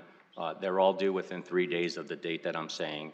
There's one due the last business day of February, and there's one due the 7 days prior, or the last Monday prior to the election, and that applies to the regular and a runoff if there is. And then there is also that requirement to terminate the way the ordinance currently stands. It's 60 days basically after your final election, whether you're in a regular or runoff. And so this would not modify those particular reporting requirements. However, the proposed ordinance does take and eliminates that termination requirement, and on the presumption that some folks may keep their candidate campaign committee active and not terminate it, it would require people with active committees to report on a yearly basis. So within 3 days of December 31st of every year if they have an active committee. The other piece that it does, and I think it was inadvertently amended out about 8 or 9 years ago, it takes municipal PACs and it places them on the same reporting timeline. The way our ordinance is written right now, it's geared more towards, say, statewide PACs, where they're already submitting reports to the Secretary of State's office. If they're involved in one of our elections, they're submitting their other reports to the Secretary of State's office each year anyway. But what this does is it takes municipal PACs and it puts them on the same schedule as candidate campaign committees. So December 31st, end of February, week before the election or elections, and then after the election. Thank you. That's basically a summary. Any other questions, councilors? Councilor Brecky? No questions, just ready for discussion, so yeah, we'll wait. I'll move to approve, Erickson. Got a second? Second, Sale. Okay, motion to approve by Erickson, seconded by Sale. This will set a date for the second reading for Monday, February 3rd. Any other discussion? I've got to share my concerns. I've got some concerns about terminating the campaign. And I liken it to the sign ordinance. There's a reason why I believe we terminated the campaign. We wanted it to stop, just like you don't want campaign signs up too early. You don't want them hanging on too late. The public gets tired of it. They want a campaign period, and then they want to know that it's over. So I've been thinking about this, and you'll probably see some amendments, one or more amendments coming from me on this. I think that it's wise to have the campaign be over, and then for us to know as the public when another one is started. There's nothing that stops someone from taking your funds, and you can put them in the PAC, or you can start another campaign the day after, if that's what you're doing. And you can leave it in, a new candidate campaign committee. I'm just not convinced that the termination really isn't a good thing at this point. And I've spent well over an hour talking with Tom about it today, and I've thought about some other directions. Maybe I'd like to see us take it, but also I really, really do have a concern with doing this right when a campaign is going on. I mean, you don't change the rules in the middle of the game. And even vanilla rules, I realize you guys brought this forward thinking this was something vanilla, this was something helpful. I don't think it's so vanilla when you actually apply what's going on in the current campaign out there. This has some unique consequences that are going to impact the candidates in this campaign. And so I, at a minimum, would like it to just be dealt with at a later date. I'd like to see it withdrawn and brought back up after the campaign is over, but if that's not possible, I would probably agree with the public input that maybe we should just delay the start date if it's going to pass. So I've just got some concerns. Any further discussion? Councilor Sale? Thank you. I agree with Councilor Brecky on many points. Unfortunately, there is no end to a campaign season. As soon as one campaign is over, people are already positioning themselves for the next one. As we've heard the mayor talk about already, he's already, in my opinion, made an announcement for his reelection. And I'm going to take it that way, continue to talk about that. But there has to be some cleanup on some of these things because it has created a problem. There is no off season. So I'm going to support it. I'll look forward for your amendments in a couple of weeks to see if we can move this forward. Councilor Starr? Yes, thank you, Mr. Chair. We're 83 days out, and we've seen a nasty campaign start already. And what happens when we start talking about campaign finance laws, we start looking at how it affects us. And when we're in the middle and already started this campaign season, I disagree with you, Councilor Sale, at least from the point that sometime this summer would be a more appropriate time. I think people have built campaign strategies. They've raised money. They're adjusting where they have to have it, who they contribute to, and how they contribute. And unfortunately, the perception is reality to the citizens of Sioux Falls that we're messing with the rules a short amount of time before a campaign or before an election in April. I think there is a difference shortly after a campaign, and that's that time. I don't know I think the next logical question would be, all right, how far before an election can you look at adjusting the rules? I'd be a lot more comfortable in June and July, at least having a full discussion on this, how exactly we're headed.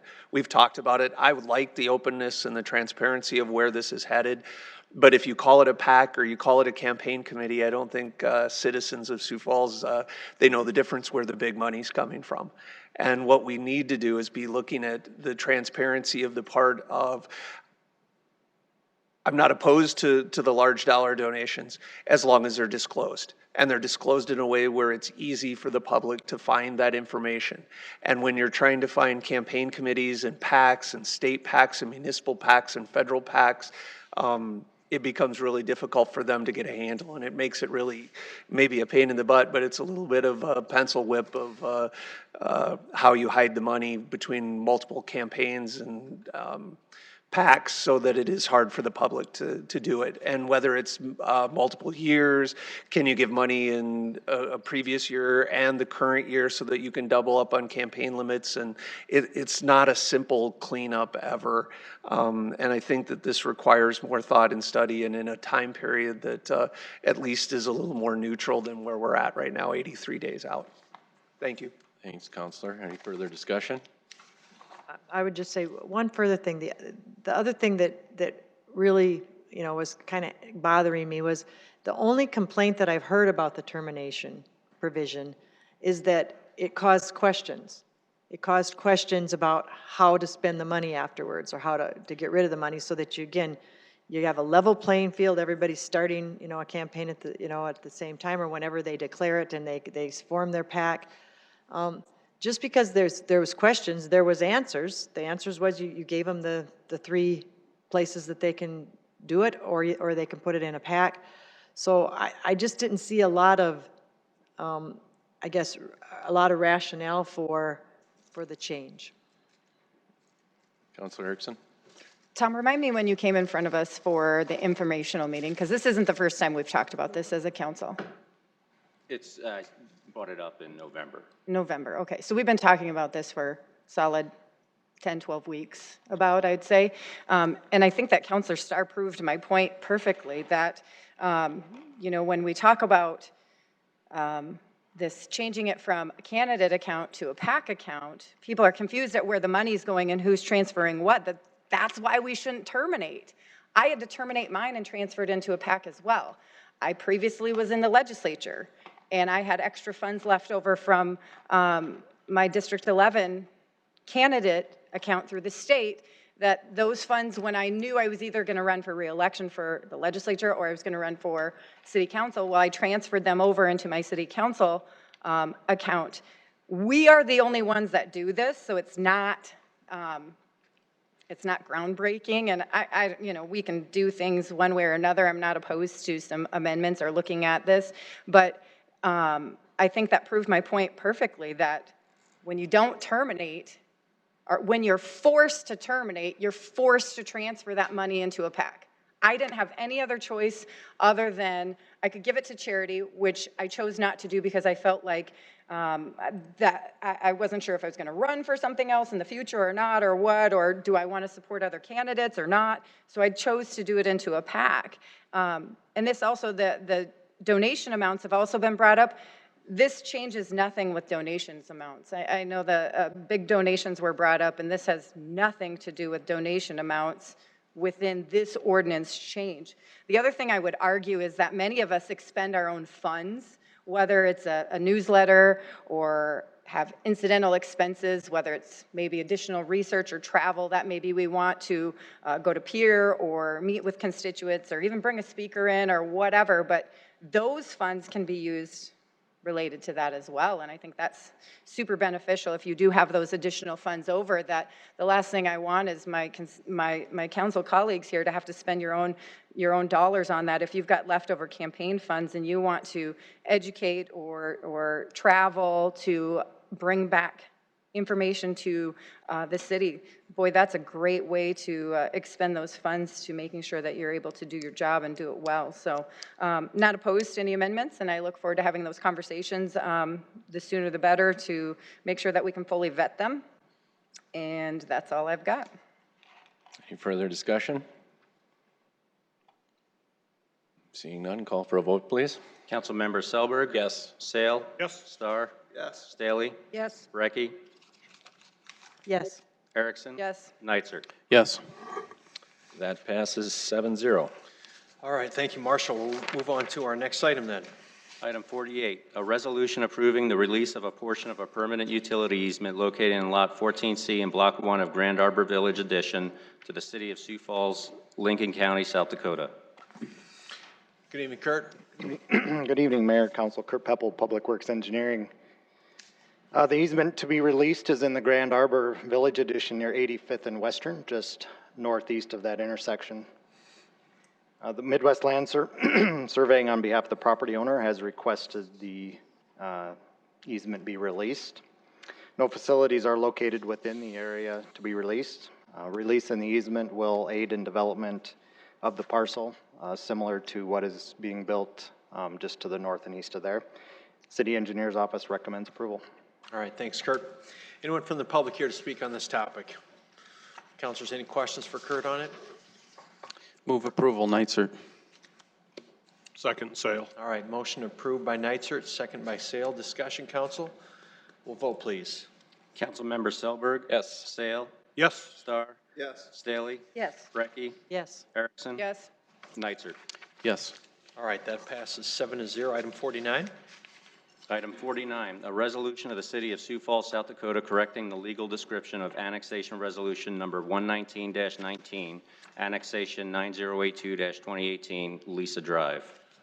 Yeah, good evening. This is just a minor legal description correction for the annexation that was at the northwest corner of 41st and Veterans Parkway. All right, thanks, Jason. Anyone from the public here to speak on this item?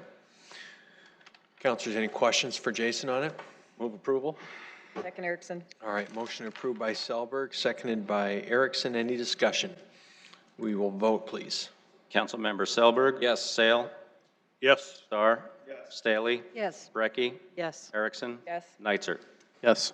All right, that passes 7-0. Item 50. Item 50, a resolution including certain contiguous territory within the corporate limits of the City of Sioux Falls, South Dakota. Annexation 11486-2019, Track 3A, Anderson's Addition. This is a 1.94 acre tract of land that's adjacent to an existing rural residential subdivision, and the property owner that's doing the residential subdivision is just bringing in their own land into this subdivision. You can see it's already surrounded by the City of Sioux Falls. There's 3 property owners there. We've notified those property owners that this land is being changed, and 2 of the property owners are the same family that belongs to this whole subdivision. So they were already aware of it. Okay, thanks, Jeff. Anyone from the public here to speak on this item tonight? Councilors, do you have any questions for Jeff on this while he's here? Councilor Staley, excuse me. So is this isn't a citizen-initiated annexation? The petitioner, the property owner, requested to be annexed in the city. Right, so this isn't like that hostile takeover type of a thing No, we don't do hostile takeovers, no. anymore. Thanks, Thank Jeff. you. Yep. Any other questions for Jeff? Look for a motion on it. All right, motion approved by Selberg. I have a second. Second, Sale. Seconded by Sale. Any discussion, council? All right, we'll take a vote on that one, please. Councilmember Selberg. Yes. Sale. Yes. Star. Yes. Staley. Yes. Brecky. Yes. Erickson. Yes. Nitzert. Yes. Okay, that passes 7-0. Item 51. Item 51, a resolution advising and giving consent to the appointment of members to certain citizen boards, those being Allison Struck and Elizabeth Squire to the Board of Museum Trustees, Matt Burns, Don Kearney, Kurt Sale, and Mary Thompson to the Sioux Falls Sports Authority. Anyone from the public here to speak on this item tonight? Councilors, you approve of all the people on that list? Shady crew. Look for a motion on it. Move to approve Erickson. All right, do I have a second? Second. All right, second by Star. Any discussion? All right, we'll vote on that, please. Councilmember Selberg. Yes. Sale. Yes. Star. Yes. Staley. Yes. Brecky. Yes. Erickson. Yes. Nitzert. Yes. All right, that passes 7-0. Kurt, thanks for your service on the Sports Authority. Councilors, any new business? For a motion to adjourn? Move to adjourn, Star. Second. Adjourned by Star, seconded by Sale. All those in favor say yes. Yes. Opposed? All right, we are adjourned. Thank you, guys. Have a good night.